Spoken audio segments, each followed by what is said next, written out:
राहुल गांधी जी को कोई पप्पू कह रहा, कोई कुछ कह रहा, कोई कुछ कह रहा, समझ ही नहीं पा रहे थे। अरे उनसे बड़ा क्या योगदान होगा जिसने अपनी दादी जी को खो दिया, और छोड़िए अपने पिता को खो दिया, जिसके मांस के चिथड़े मिल भी नहीं पाए।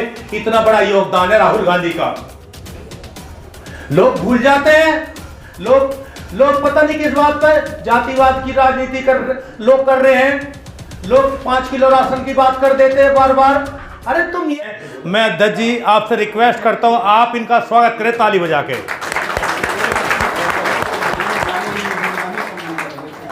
क्योंकि देखिए, जो पॉलिटिकल नेता होते हैं उनका काम तो आने का ही है, क्योंकि मगर उससे बड़ा जो एहसान है वो पब्लिक का है, क्योंकि वो अपना टाइम निकाल के, समय निकाल करके नेताओं का मान सम्मान बढ़ाने के लिए आती है।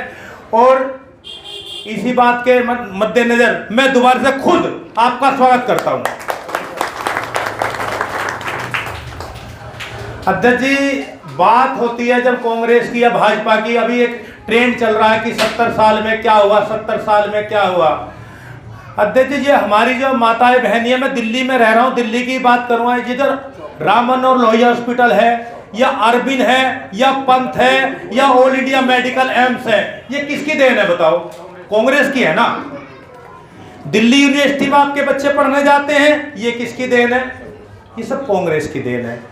1947 में जब देश आजाद हुआ था, इसकी अपनी खुद की आर्मी भी नहीं थी। उस आर्मी को कहा जाता था ब्रिटिश आर्मी, ब्रिटिश आर्मी कहा जाता था।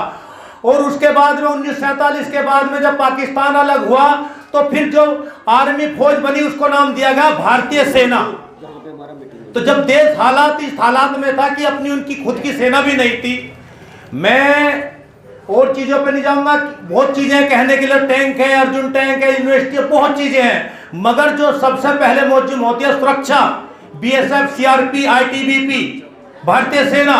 ये 1947 आजाद होने के बाद अगर किसी ने जो देश में राज था वो कांग्रेस का था, और कांग्रेस नहीं, ये हमारी आंतरिक सुरक्षा और बाहरी सुरक्षा बनाई थी। हम लोग इसको भूल जाते हैं। आपको पता, आज गेहूं है, ये कहते हैं 5 किलो अध्यक्ष जी हर किसी को मिल रहा है। अगर आप इतिहास पढ़ेंगे, आप इस बार जो बड़े बड़े राइटर्स हैं उनकी किताबें पढ़ेंगे, तो धान की इतनी बड़ी कमी थी शैलेंद्र जी, इतनी बड़ी कमी थी कि पंडित जवाहरलाल नेहरू जी को, जो गुलाबों से बहुत प्यार करते थे, उन्होंने गुलाब की खेती बंद करवाकर अपने घरों में धान उगाया, जिसका आज हमें फल मिल रहा है। साथियों, अभी पिछले दिनों आप एक ट्रेंड चल रहा था, मान्यवर राहुल गांधी जी को कोई पप्पू कह रहा, कोई कुछ कह रहा, कोई कुछ कह रहा, समझ ही नहीं पा रहे थे। अरे उनसे बड़ा क्या योगदान होगा जिसने अपनी दादी जी को खो दिया, और छोड़िए अपने पिता को खो दिया, जिसके मांस के चिथड़े मिल भी नहीं पाए। इतना बड़ा योगदान है राहुल गांधी का। लोग भूल जाते हैं, लोग पता नहीं किस बात पर जातिवाद की राजनीति लोग कर रहे हैं। लोग 5 किलो राशन की बात कर देते हैं बार बार।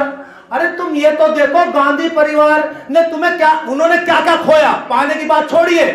आप जब 14 से पहले जब डॉक्टर मनमोहन सिंह की सरकार बनी थी, सोनिया गांधी चाहती प्रधानमंत्री बनती, मगर क्या हुआ?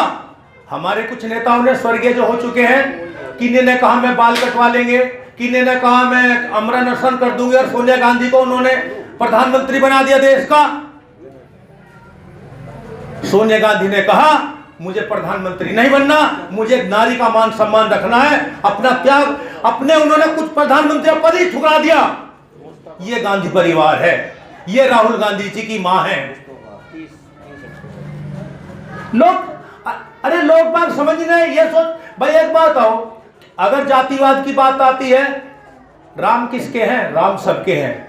राम मेरे भी हैं, राम राहुल गांधी के भी हैं। अगर राम जी मोदी जी के हैं, अगर राम जी के ऊपर ही राजनीति बात करने वाली बात है, तो राहुल गांधी जी के भी राम हैं, सोनिया गांधी के भी राम हैं, और मेरे भी राम हैं। तो इस बात पर नहीं बात होएगी और होएगी। तो आज भविष्य पे, जो देश का भविष्य किधर जा रहा है, सिर्फ देश का भविष्य जा रहा है धर्म के ऊपर, सिर्फ और सिर्फ धर्म के ऊपर, दंगे करवाने के ऊपर। अरे हमारे बच्चों को कुछ जा किसका रहा है? हमारे बच्चों का जा रहा है। जो हमारे नेता हैं बड़े, उनका कुछ नहीं जा रहा। जब दंगे होते हैं, बलवा होता है, जब झंडे पकड़ने जाते हैं तो आप ही के कॉलोनी के बच्चे होते हैं, ना कि साउथ एवेन्यू के, नॉर्थ एवेन्यू के, इंडिया गेट के बच्चे नहीं होते हैं उसमें। तो भाई हमें यह बात समझनी पड़ेगी, हमें यह बात समझनी पड़ेगी कि हमें किस तरह से काम करना। एक राहुल गांधी जी आज क्या नहीं कर रहे, बताइए वो क्या नहीं कर रहे हैं। गरीब के घर जा रहे हैं, अगर किसी गरीब के घर पे जाके वो लकड़ी का काम कर रहे हैं तो उसे राजनीति बता दिया जाता। अरे आप पैदल चल के देखें, पूरे भारत का भ्रमण किया।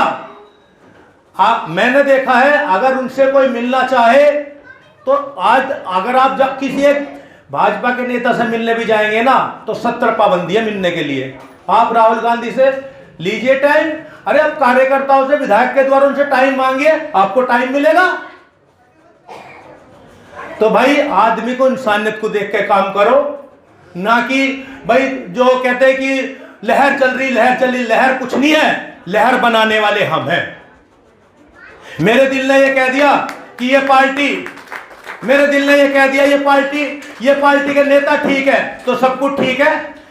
राहुल गांधी जी जैसे नेता नहीं है। आप मैं इसलिए नहीं, मैं तो उन्हें कोई जानता भी नहीं, कुछ नहीं, मगर उनका काम देख रहा हूं। उनका आज तक उन्होंने बताइए क्या भ्रष्टाचार है उनके खिलाफ, क्या उनके खिलाफ लोगों में हमदर्दी नहीं है, क्या चीज नहीं है उनके अंदर।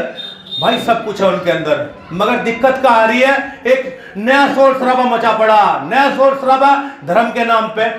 ये सब बिल्कुल गलत है, क्योंकि भगवान, अगर जो भगवान के ऊपर राजनीति कर रहा है वो इंसान नहीं, जानवर है। बस अध्यक्ष जी मैं तो यही कहूंगा, जितने भी हमारी ये माएँ बहनें हैं, अगर ये 100 हैं, 100 ने अगर 100 को समझा दिया, 200 हो गए, 200 ने 200 समझा दिया, 400 हो गए, इसलिए कोई बड़ी बात नहीं है। अध्यक्ष जी मैंने निर्दलीय पार्षद बनते देखे, विधायक बनते देखे, सांसद बनते देखे। आज भी जाइए महाराष्ट्र में नवनीत राणा 5.5 लाख निर्दलीय वोट जीत करके, जिन्होंने भाजपा को हराया, शिवसेना को हराया महाराष्ट्र में, सांसद आज देखिए। बस अध्यक्ष जी मैं तो यही कहना चाहूंगा कि भाई आप समझो और भाई हमदर्दी की तरफ भी जाओ।